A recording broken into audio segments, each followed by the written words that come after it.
سلام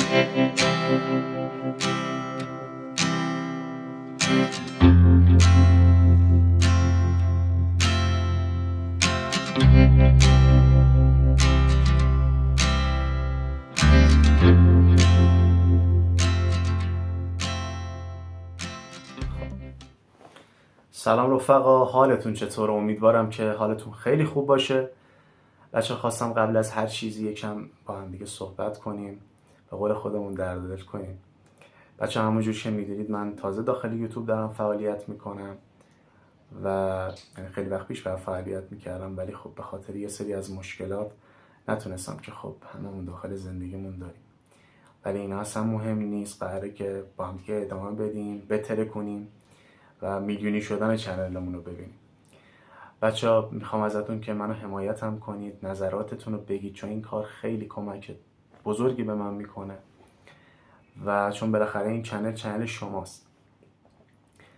خلاصه همین دیگه، قراره با هم دیگه بتره کنیم. با ما همراه باشید، ادامه ویدیو رو ببینید. خب بچه‌ها بریم ببینیم مامان داره چیکار میکنه.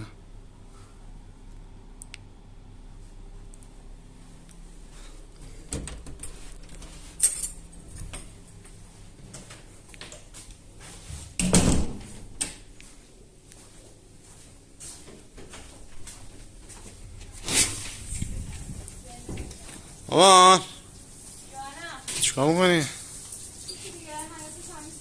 اصلا نباشی. خوبی؟ دارم واسه یوتیوب فیلم میگیرم. به بچه ها میخوای سلام منم کنی؟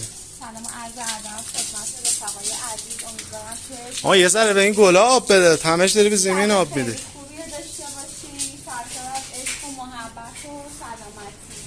دادم مو به گلا. چراغم روشنه. الان خواب.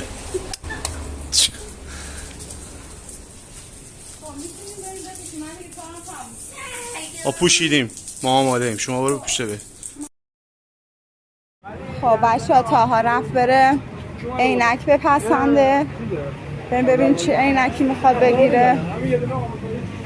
امشب اومدیم بیرون، آقا تاها میخواد عینک بخره. من سال‌ها نشون نمیده که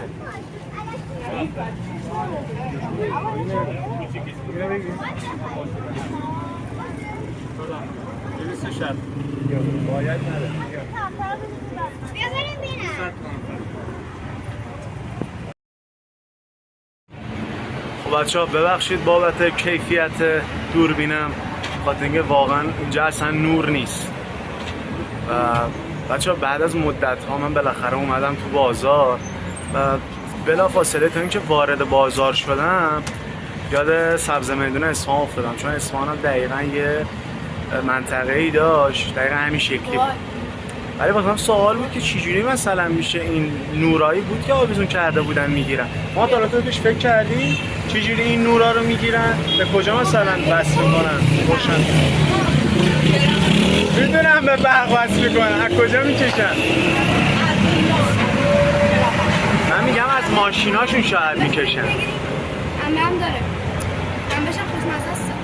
من میگم شاید مثلا از تو این فندکی ماشین هست از اون میگیرن، ولی فکر کنم مامان زود به زود باید مثلا باتری عوض کنم مثل ماشیناشون. تو چی فکر میکنی؟ بچه‌ها ویو رو ببینید. آره نه من گفتم شاید مثلا از ماشیناشون میگیرن. بچه‌ها ویو رو ببینید، ویو ابدیه.